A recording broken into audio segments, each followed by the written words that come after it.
Alright, my friends, this is gonna be a big one.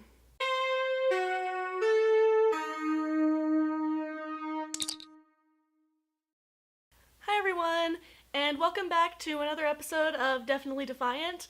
Now, I was originally going to make episode 3 a bit more lighthearted and just talk about Star Trek costumes, but then I saw this Google Doc titled Kick Vic, as well as seeing a disgusting amount of support for his actions the past couple of weeks, and I decided I just really needed to make this video about Vic Mignogna. So this is not a light topic at all, due to the seriousness of the allegations against Vic Mignogna and stuff. So I'm just going to go ahead and trigger warning this entire video because I know that discussion of sexual assault, and in particular Vic Mignogna stuff, can make some people really uncomfortable and induce panic attacks, and I don't want anyone to have to go through that. So yeah, just a warning that this video is going to be very heavy, and if you don't think you can handle it, I would recommend don't watch this video. Like, I'm not even sure if I can handle it, in all honesty. This is... I just always want to vomit when I hear more about this, honestly. So as usual, I have compiled a lot of notes on this subject. It's not the most organized. It's not nearly as organized as the first 2 episodes because I did a lot of this really quickly and I just poured everything out and all the things that I had heard because I wanted to just stick everything in, so bear with me, but I just didn't feel like I could leave certain things out because this is really important, and yeah. So you may or may not be aware of Vic Lasagna's connection to the Star Trek community. Like, some of you are probably like, Jasmine, what does an anime English dub voice actor have anything to do with Star Trek? Well, allow me to enlighten you. Vic is the executive producer and he plays Captain Kirk on a fan series called Star Trek Continues.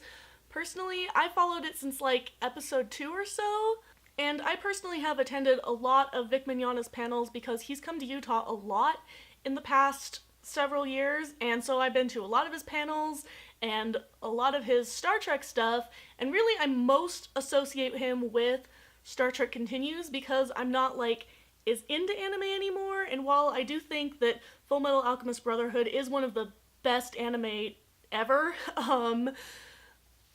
I just like am not as into anime as much anymore, and I don't really watch Ruby, which is the big thing he's a part of right now, so for me, like, I mostly associate him with the Star Trek community and with Star Trek Continues, which is why I'm making a Star Trek series video about him. So at one of the very first panels of Vic's that I attended, I came to really like him because I related to his love of Star Trek from childhood, because it seemed really similar to like my story, except when I was born. Like, I think the only Star Trek series that was still actually running on TV was Voyager, and then Enterprise was like a couple years later, but I think like that's it. Yeah, I'm not that old. But of course, I obviously no longer support Vic Mignogna because, you know, I'm making this video basically telling you all the things wrong with him, and also I now know that most of the characters in Star Trek would be very disappointed in his actions. Captain Kirk would hate you, Vic! I'm giving you all this information because I want you to know that I was a fan of Vic and have now completely turned against him, as I said. So I don't want to hear arguments like, oh, I supported him for years, so I have to support him through this. I've actually heard that on Twitter, like, oh my god, it's awful. Because, like, no, you don't. You don't have to support disgusting behavior just because you followed the person for years and been a fan of them for years. That's stupid. And supporting him in the past does not make you a bad person, as long as you acknowledge your mistake. The evidence with this is so overwhelming, and yes, some of it's been around for years, but it's really coming to light now that actual investigations have been done into his behavior. Like, I don't know how you could deny the things that he's done now. Like, honestly, his supporters don't actually want to listen to the evidence, they just blindly support. Sounds like another group that I talk about on this series. So anyway, let's talk a little bit about Star Trek Continues, because I'd like to avoid discussing it in the future here, so I'm just gonna get all my thoughts out now. Or most of them anyway, because I have a lot of thoughts. Basically, in theory, Star Trek Continues was a great idea. You know, recreating the 1960s aesthetic in the modern day, like, It's great! But I no longer support this fan series, even though I still support some of the other people who were in it that are not Vic. But there's a couple things that were kind of problematic about it, and I'm gonna talk about those. Like, in particular, there's one episode that really struck me as problematic, and this episode is about Starfleet considering a woman to command a Constitution-class starship, like the Enterprise. And this woman would be the first woman to command a Constitution class, so it was a big deal. However, Kirk seems to have some issues with this woman and says something along the lines of, I think it's time to have a woman command a Constitution class ship, but I don't think that she's the right woman. And this episode was premiered at a Comic-Con event I attended right before the 2016 election. I don't think I have to even say what was meant by that line. It should be really obvious. If it would have come out earlier in the campaigning, I probably wouldn't have been as bothered by it, because I understand that liberals were divided, and early on, that's okay, but this was right before the big election, and it was clearly a dig at Hillary, and it bothered me because the overwhelming hatred of Hillary is part of what got us Trump. Of course, the 2016 election was just a big mess for many reasons, but I won't get into all of that. This is just, like, one issue in the big mess. So, like, I'm not trying to say this was the only reason. Like, don't misquote me on that. But one thing that made no sense to me is that we didn't even get to know why Kirk thought she wasn't fit for the position. It was left a complete mystery. And based on the Q&A panel with the cast afterwards, Mr. McNugget thought that this was absolutely genius writing, but to me it made no sense. Like, I didn't understand why they would have done that. I basically saw it as keeping a woman from a position of power based on accusations without any evidence. And I don't exactly recall the details of the episode, but I do know that we never actually found out what this thing was she did that made her so bad. Like, it was just left completely ambiguous. Completely. So my mom and I were attending the premiere screening event, and after it ended, my mom and I were just like, what? Did they really just do that? Like, right now? Now? Really? I think my mom had an even bigger problem with it than I did, honestly. So yeah, that was a long tangent, but yeah, weird episode, kind of a weird fan series, but also, like, good in some ways. It just is like, I can't look at it now, because when I see Vic Mignogna's face, I want to vomit.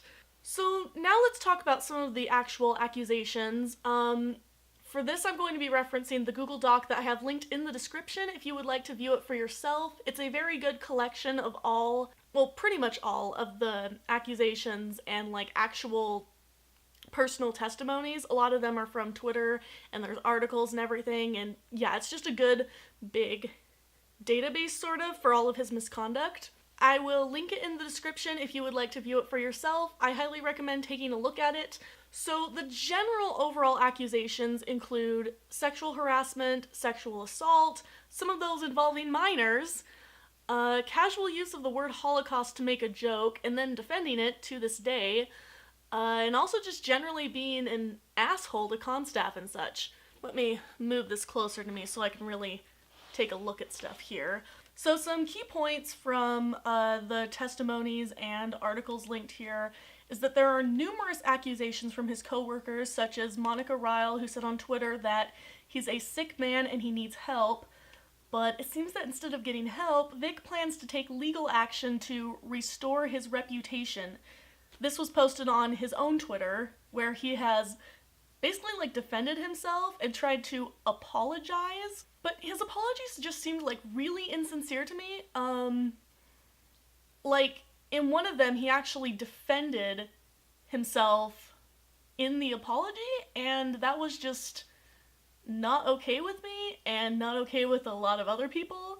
But anyway, as you scroll through, if you are a fan of anime dubbed in English or Rooster Teeth's Ruby, you will recognize a lot of these names. Josh Grell, J. Michael Tatum, a lot of others tweeted their support for the victims. So if you aren't already aware, Vic has been dropped by both Rooster Teeth and Funimation following investigations. Now, the thing with investigations is that they are not taken lightly by companies like that. Some of these allegations aren't exactly new, but someone in power felt that it was time to investigate them now, and that says a lot about how serious this is. The fans that are defending him and saying that there was no evidence, there is. There's lots of evidence. Personal testimony is evidence. There are also videos of some of this stuff happening. Like, these are not wildly thrown around rumors like some people are making them out to be. Actually, let's take a look at this article.